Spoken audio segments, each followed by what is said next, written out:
Houthis no Iêmen estão a atacar navios de carga, agravando a crise financeira no Egito e desencadeando retaliações por parte da América e da Grã-Bretanha. O assassinato de 3 soldados na Jordânia, em 28 de janeiro, pelas milícias do Iraque, poderá desencadear um confronto entre a América e o Irã, que patrocina o eixo da resistência. É fácil de se desesperar, mas há uma saída. No meio de uma diplomacia intensa, liderada pelos Estados Unidos e pela Arábia Saudita, estão a tomar forma um acordo transformador. A sua novidade: aprendemos utilizar uma proposta de libertação de reféns para reiniciar a política israelita, usar essa redefinição para abrir caminho para um Estado palestino e depois usar o compromisso de Israel com isso com base para o acordo entre o país e a Arábia Saudita, no qual o reconhecimento mútuo é sustentado por garantias de segurança americanas.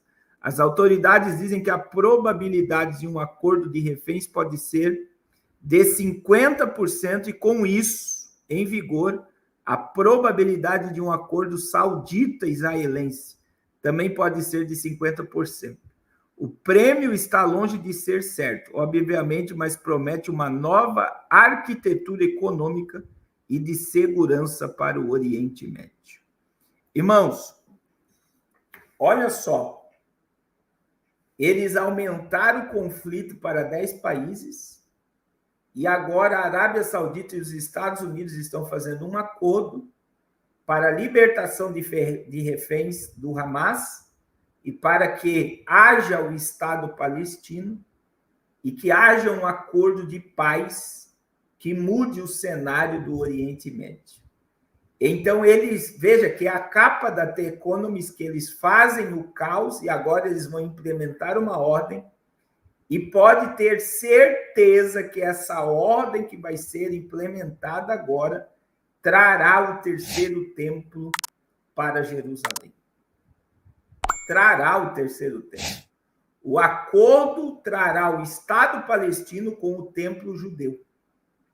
Então, a Palestina vai ter um Estado, Gaza vai ser uma cidade inovadora, com tecnologia, trabalho, sustentabilidade, e nós veremos o terceiro templo ser liberado para ser construído diante desse acordo. Porque a Arábia Saudita, irmãos, ela está sendo aí o protagonista, junto com os Estados Unidos, desse acordo da família abraâmica que trará a falsa paz e a entrada de um líder global. É a palavra de Deus que está se cumprindo e não tenha dúvida nenhuma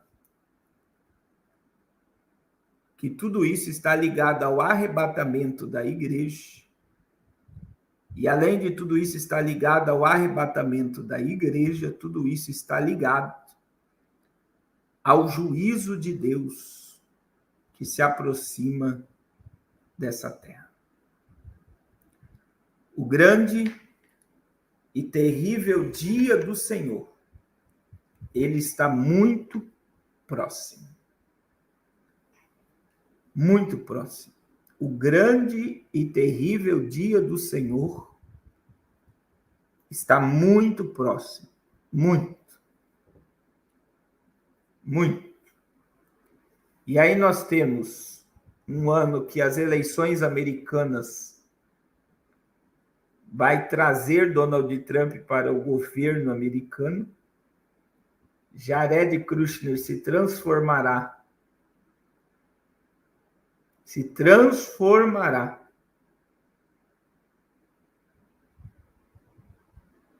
O secretário de Estado americano. A América vai estar totalmente enfraquecida diante do mundo.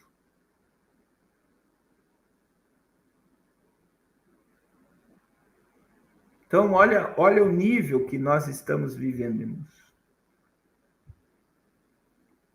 E é um nível, tudo é global. Irmãos, a gente teve uma Primeira e Segunda Guerra Mundial não foi mundial. Não foi mundial. A Primeira e a Segunda Guerra Mundial não envolveu todos os países do mundo. Só que agora, se nós tivermos a Terceira Guerra Mundial, vai abalar todas as nações do mundo, porque o mundo está globalizado. Então, pode ver que tudo que acontece, o que está acontecendo lá no Mar Vermelho, entre os Houthis, atacando embarcações, está afetando a economia global. Se Taiwan for invadida pela China, abala a economia mundial. Olha só. Então, qualquer coisa que acontece em qualquer país do mundo, abala o mundo. Abala o mundo.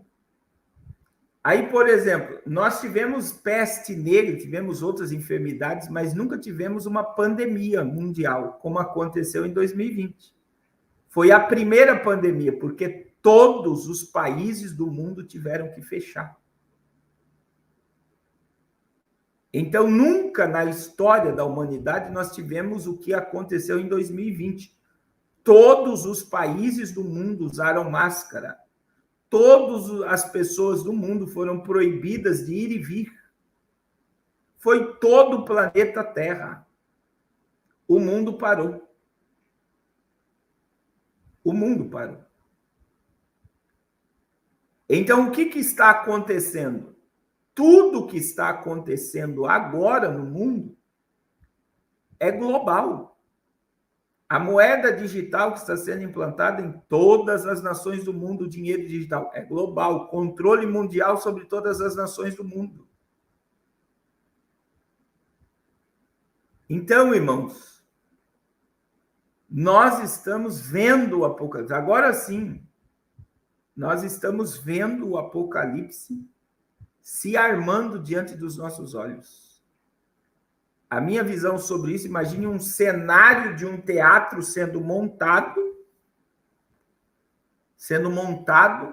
os participantes desse teatro sendo colocados no seu devido lugar. Só que tem uma cortina vermelha que a plateia não pode ver ainda. Mas o teatro já está pronto. Os artistas já estão prontos para entrar em cena. O que falta é a cortina do teatro se abrir. Só que quando a cortina do teatro abrir, a igreja vai ser arrebatada. E ai dos que ficarem na plateia para ver o que vai acontecer. Ai dos que ficarem na plateia para ver o que vai acontecer. Ai dos que ficarem na plateia para ver o que vai acontecer. Está tudo pronto, irmãos. As coisas estão sendo colocadas no seu devido lugar. E eu não quero ficar aqui para ver o que vai acontecer. Para ver o que vai acontecer. Eu quero subir com meu Jesus.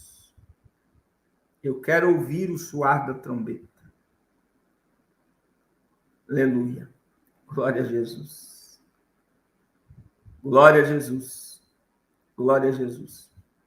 E a ignorância está aumentando, né, irmãos?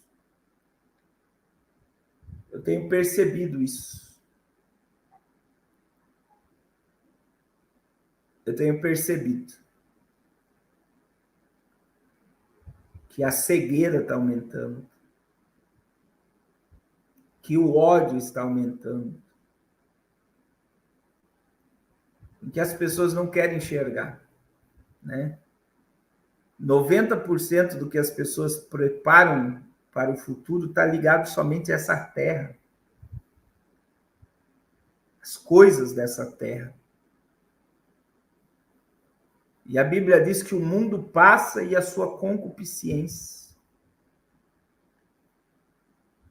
Mas aqueles que fazem a vontade de Deus permanecerão para sempre. O mundo passa e a sua concupiscência. Mas aqueles que permanecem, aqueles que obedecem, aqueles que se submetem à vontade de Deus, esses permanecerão para sempre. O apóstolo João disse, né, que nós não devemos amar o mundo nem o que o mundo há, porque quem ama o mundo, o amor do Pai não está nele.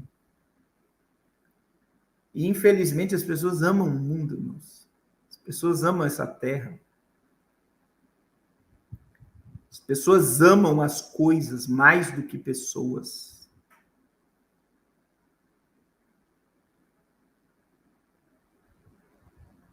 As pessoas amam mais coisas do que pessoas.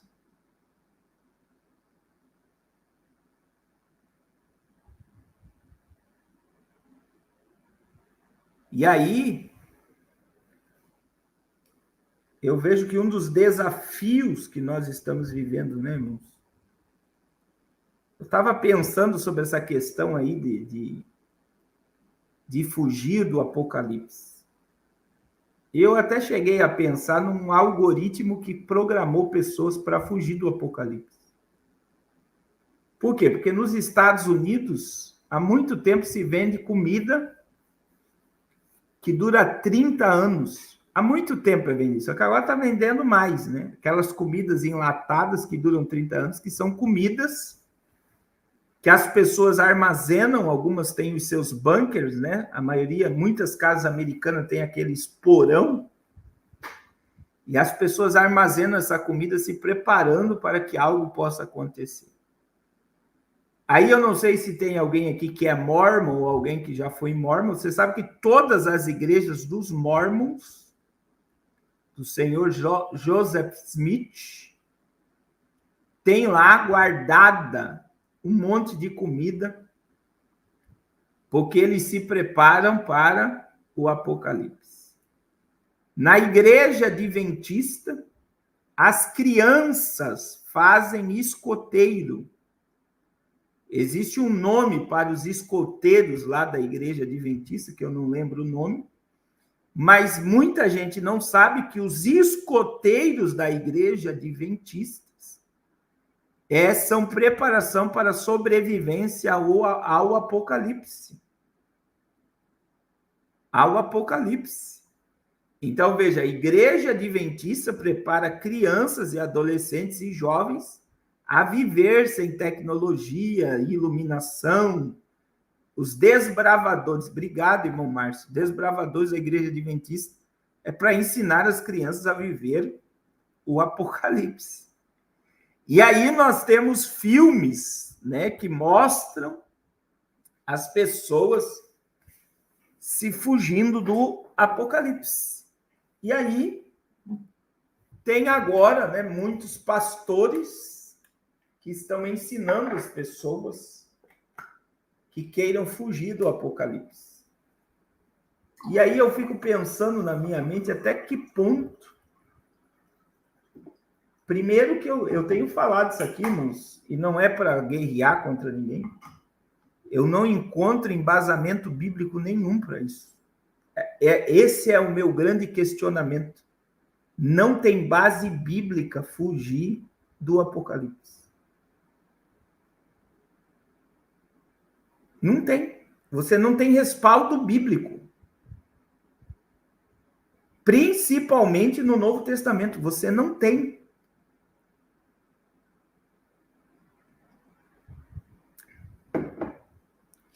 Você não tem base bíblica. E para mim formar uma doutrina, eu tenho que ter pelo menos 2 versículos. Então, o meu grande problema é eu não ter base bíblica para guardar comida e para viver no meio do mato e fugir. Eu não tenho base bíblica para isso.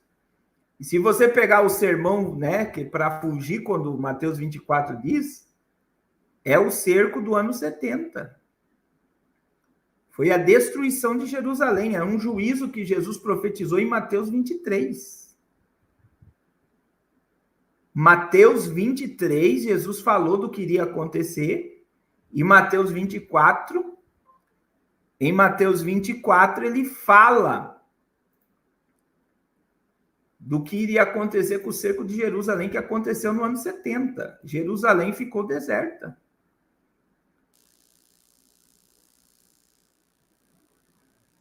E aí as pessoas, elas estão vibradas em fugir. E na minha visão, fugir não se enquadra no evangelho de Cristo, que é ir. Jesus disse, ide. Ide por todo mundo e pregai o evangelho. Esse é o que Jesus falou. Ide em todas as nações, ensinando-as e batizando-as em nome do Pai, do Filho e do Espírito Santo, e eu estarei convosco todos os dias, até a consumação dos séculos. Aí você vai para a bem-aventurança, e Jesus disse, no término das bem-aventuranças, Mateus 5 e 6, Jesus fala, não andeis ansiosos pelo dia de amanhã, pelo que havemos de comer, de vestir, basta cada dia o seu mal. Jesus fala para mim não me preocupar com o amanhã,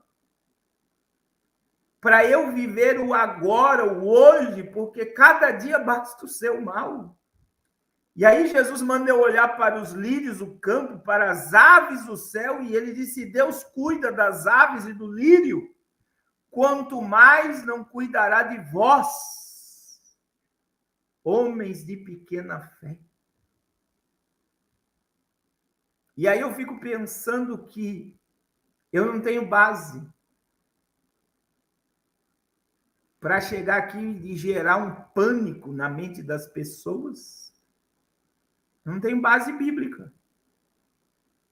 Então eu não posso falar para você o que eu acho, eu não posso me intitular um profeta, dizer que Deus me mostrou, porque eu vou estar conduzindo você ao erro.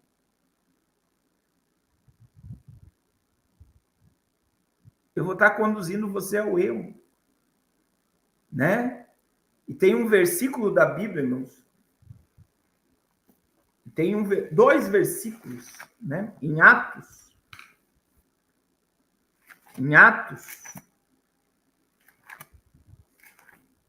que me chama a atenção. Primeiro,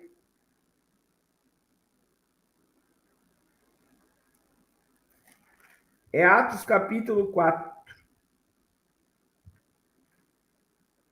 A igreja foi orar porque Pedro e João foram presos e eles estavam sendo perseguidos por causa do evangelho.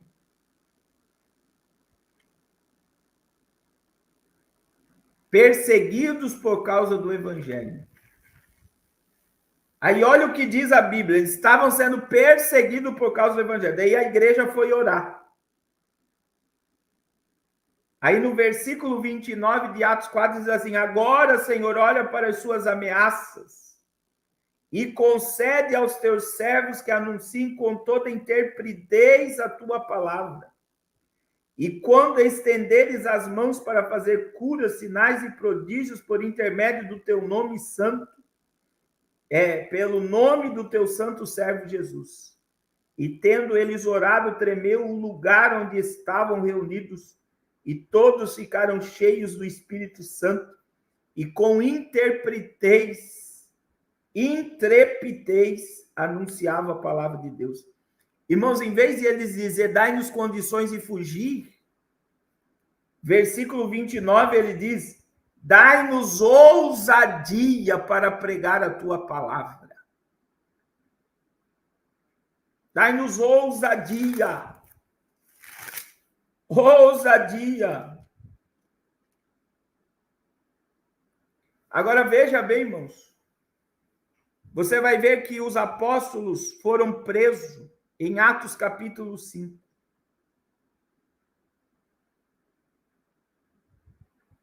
E aí a Bíblia diz que Gamaliel intercedeu por eles e eles foram açoitados. E aí a Bíblia vai dizer, versículo 40, de Atos capítulo 5. Olha o que diz a Bíblia. E clamando os apóstolos, e chamando os apóstolos, açoitaram-nos e ordenaram-lhes que não falassem em nome de Jesus e os soltaram. Então eles foram açoitados. Aí sabe o que aconteceu? Verso 41. E eles se retiraram do sinédrio, regozijando-se por terem sido considerados dignos de sofrer afronta pelo nome de Jesus. Irmãos, olha o que diz a palavra. Eles foram açoitados. Eles apanharam por causa do evangelho. Por causa da palavra de Deus. E como é que eles saíram do sinédrio? Regozijando por terem sido dignos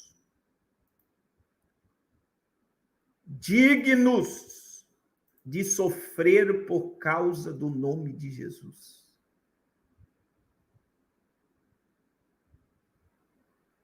Eles não disseram, eu vou fugir para o meio do mato, porque eu não quero sofrer. Eles se alegraram por ter apanhado.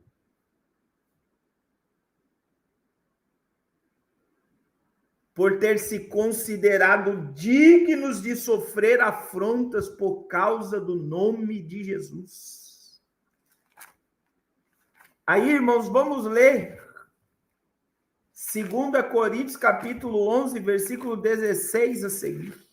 Aqui é o sofrimento de Paulo por causa do evangelho.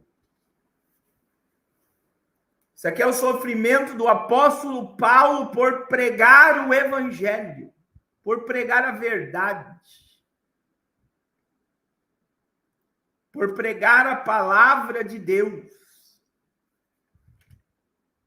2 Coríntios, capítulo 11, versículo 16 a seguir. Outra vez digo que ninguém me considere isento, todavia, se o pensai, recebei-me como insensato, para que também me glorie um pouco. O que falo, não o falo segundo o Senhor, e sim como por loucura nesta confiança de gloriar-me. E posto que muitos se gloriam segundo a carne, também eu me gloriarei. Porque sendo vós sensatos e boa mente, tolerais os insensatos. E aí ele começa a falar, porque ele está ali combatendo, irmãos, as heresias da igreja de Corinto. Agora veja.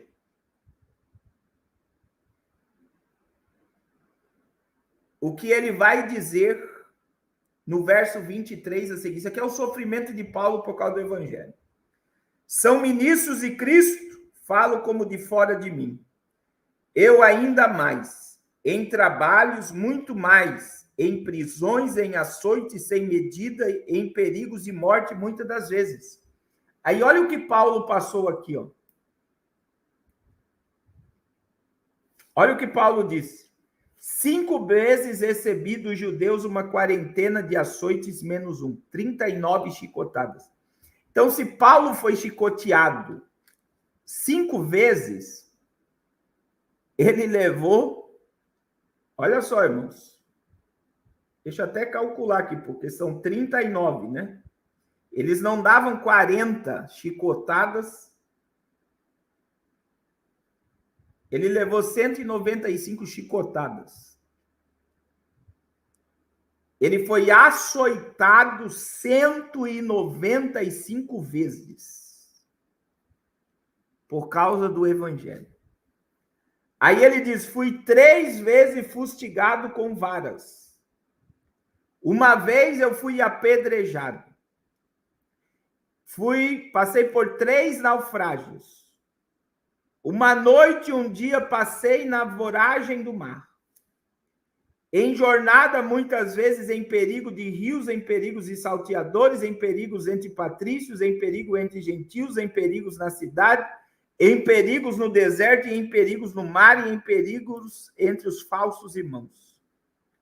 Em trabalho e fadigas e vigílias, muitas das vezes em fome e sede, em jejuns, e muitas vezes no frio e na nudez. Além das coisas exteriores, há o que passa sobre mim diariamente, a preocupação como todas as igrejas. Quem enfraqueceu, quem também eu não enfraqueça. Quem se escandaliza, que eu não me inflame. Que eu não me inflame? Se tenho de gloriar-me, gloriarei-me no que diz respeito à minha fraqueza. O Deus e Pai do Senhor Jesus, que é eternamente bendito, sabe que não minto. Em Damasco, o governador proposto do rei Aretas montou guarda na cidade dos damascenos para me prender. Mas um grande cesto me desceram por uma janela da muralha abaixo e assim me livrei das suas mãos. Agora, irmãos, Paulo foi decapitado vivo. Está lá em Roma até hoje, o lugar onde Paulo viveu os seus últimos dias, a masmorra marmentina, né? Um lugar que passava esgoto de Roma.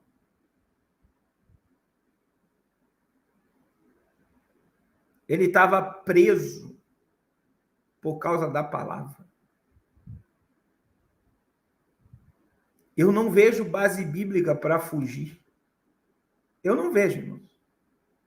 Se você me mostrar na Bíblia que eu devo fugir, eu vou ensinar aqui que nós devemos fugir. Se você me mostrar na Bíblia uma doutrina dizendo fuja,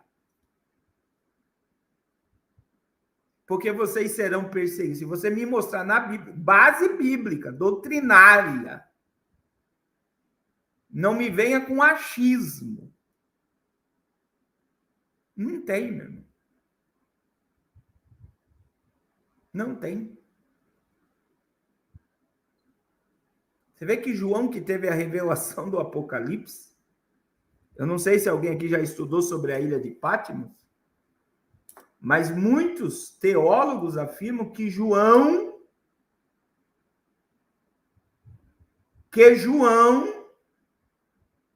olha só, ele foi lançado num tacho de óleo fervente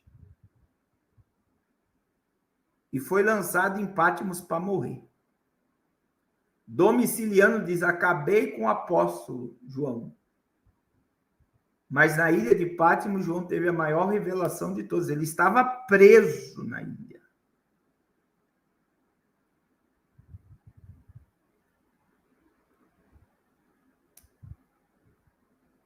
Ele estava preso na ilha. E ele estava preso por amor ao Evangelho. Então, irmãos, eu digo para vocês, em nome de Jesus, né? E eu até entendo o desespero, e aí quando eu vejo pessoas desesperadas, apavoradas, amedrontadas, é porque não tem certeza de muita coisa. Porque não tem convicção, porque não sabe quem é em Deus, não sabe a sua filiação, não sabe que reina com Cristo, que está sentado com Cristo nas regiões celestiais, não sabe que a igreja é o maior governo do mundo, hoje é a igreja, não é a nova ordem mundial, não é Biden, não é Putin, não é Xi Jinping, a igreja é o maior governo que existe sobre a terra, e as portas do inferno não prevalecerão contra a igreja. Então, veja bem, é não saber quem é. Só se desespera quem não sabe quem é. Não sabe quem é. Agora, quem sabe quem é, Quem sabe que o nome está escrito no livro da vida. Quem está com a consciência limpa, está em paz com Deus, paz com o próximo, paz consigo mesmo. Descansa na promessa da vinda. Cristo em vós é esperança de glória e não de terror, não de medo, não de fuga. Irmãos, é um privilégio. É um privilégio ser perseguido por causa da verdade. É um privilégio. É um privilégio.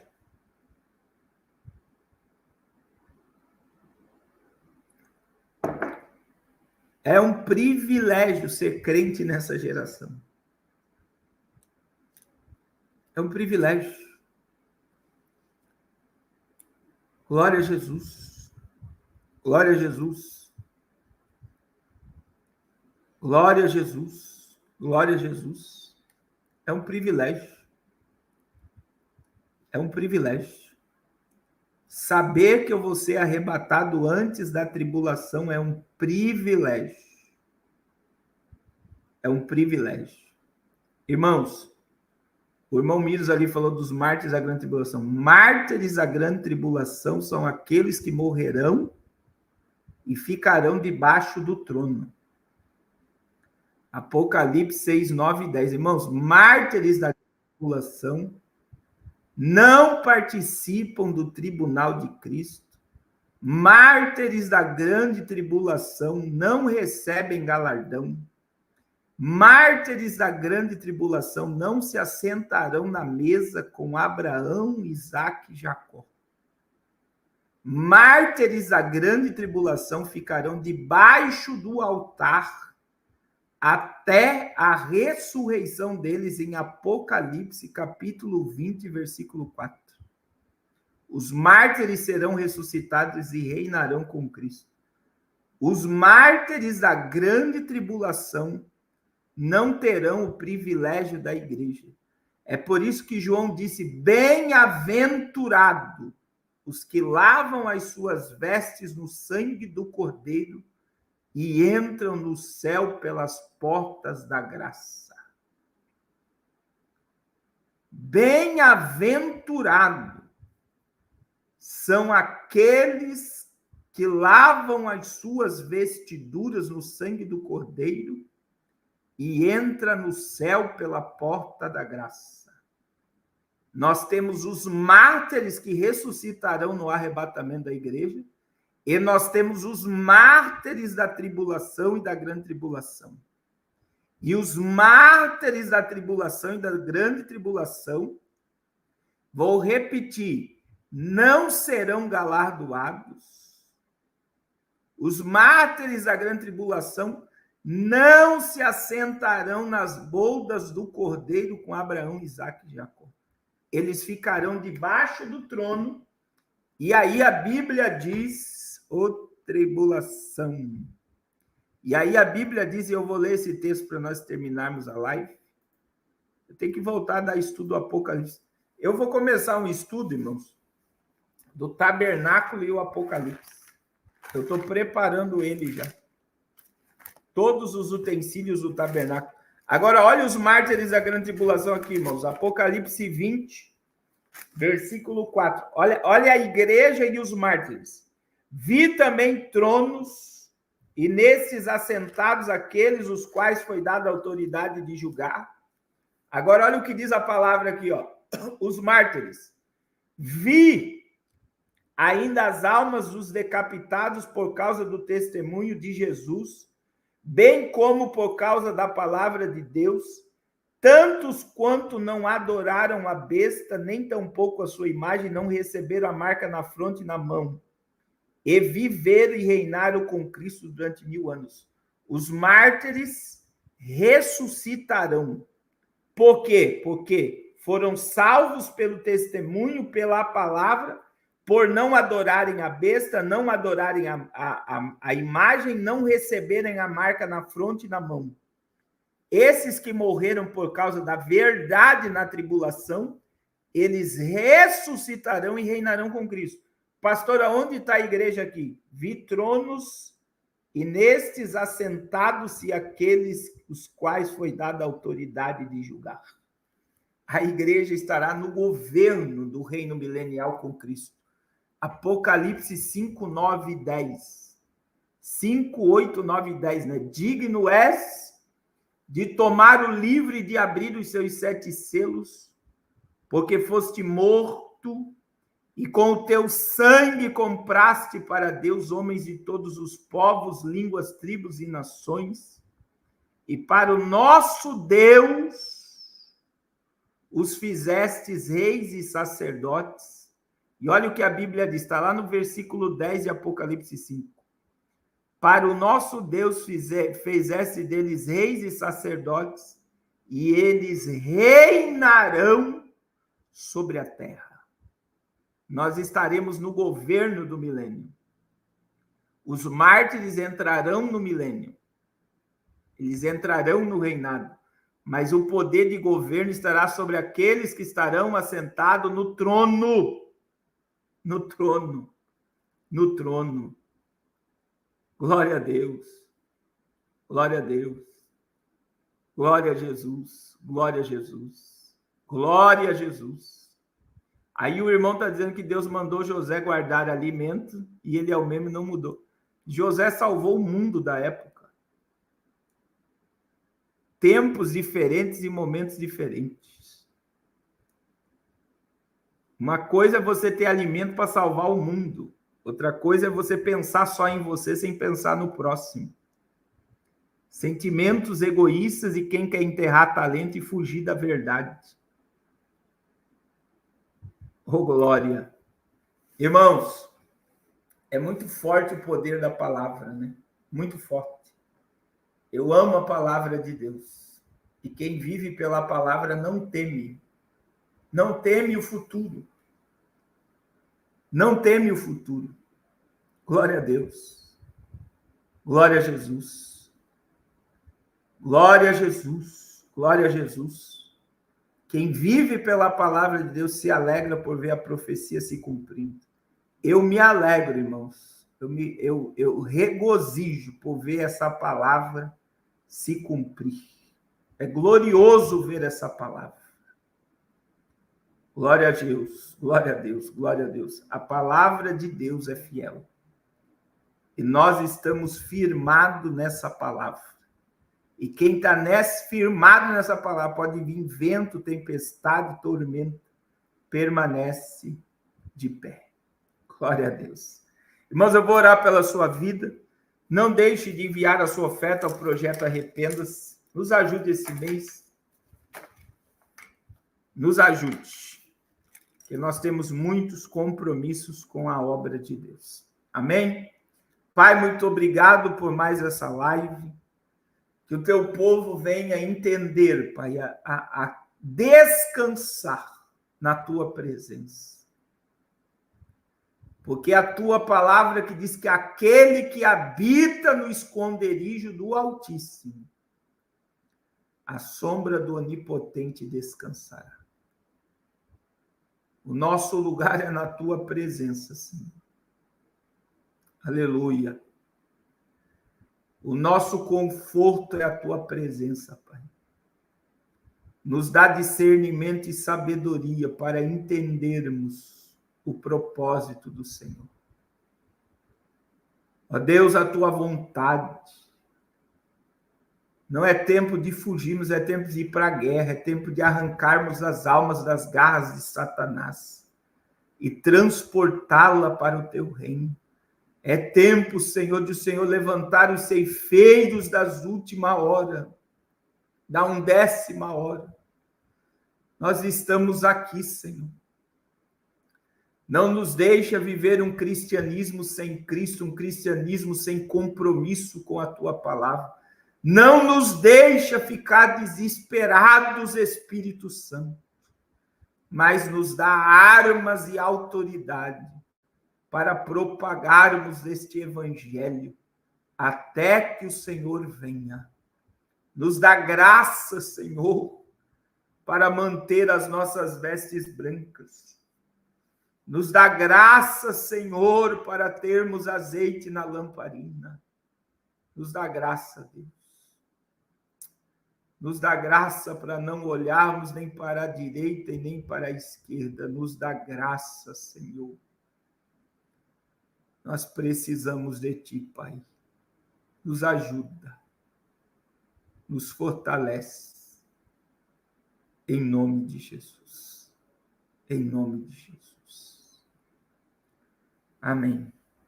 Glória a Deus. Irmãos, Deus abençoe. E não deixe de enviar a sua contribuição para o projeto Arrependa-se. Não deixe de semear, irmãos. Nós estamos com muito projeto. E hoje foi confirmado, né? A viagem para a África. O projeto Arrependa-se vai para a África, irmãos. Deixa eu ver aqui. Nós vamos montar uma base do projeto Arrependa-se na Angola. Dia 25 ao dia 13, dia 25 de maio a 13 de junho. Foi confirmado. Foi autorizada a compra das passagens. Agora é outro milagre. Outro milagre. E nós iremos para Angola, irmãos, para deixar uma base do projeto Arrependa-se na Angola. Que Deus nos cubra, nos guarde. Eu vou passar 3 fins de semana lá, vou em 3 regiões diferentes. E a passagem está muito cara. Se Deus tocar no teu coração. Hoje eu cotei por Navegantes e por Curitiba, está R$15.000. Passagem minha e da missionária Raquel. Que eu quero que ela vá junto, porque eu não posso fazer nada. Aqui é tudo em acordo. A Bíblia diz, andarão 2 juntos se não tiver de acordo. Então, eu sou mais emoção e ela é mais razão. Então, ela vai comigo e ela é o censor de Deus do meu lado. Se houver uma concordância, nós fazemos. Se não houver, nós não fazemos. E eu preciso da ajuda de vocês. Você pode pensar que é muito. Mas, irmãos, eu prefiro ir lá ver do que enviar ajuda. Então, primeiro eu vou lá, vou conhecer. Vou colocar meu pé lá, minha mão lá, minha voz lá. E Deus vai nos dar direção em tudo que nós vamos fazer. Mas no dia 25 de maio, nós estaremos indo para Angola, que é um sonho desde a minha conversão. Olha Deus realizando o sonho. Isso é resposta de jejum, meu irmão. Eu já jejuei e orei pela Angola, sem nunca ter ido lá. Olha que coisa, que mistério de Deus. Que mistério de Deus. Eu já orei e jejuei pela Angola sem nunca ter pisado lá. Sem nunca ter pisado lá. Então eu preciso da sua ajuda para nós irmos lá e Deus vai abrir as portas da África e nós vamos deixar uma base do projeto Arrependa-se lá. E eu quero vocês comigo orando já. Já comece a orar desde já para Deus abrir as portas. Eu vou dar seminário lá, nós vamos abrir uma escola de música lá para crianças. Vamos ver uma obra lá para 100 crianças, para alimentarmos elas nas escolas.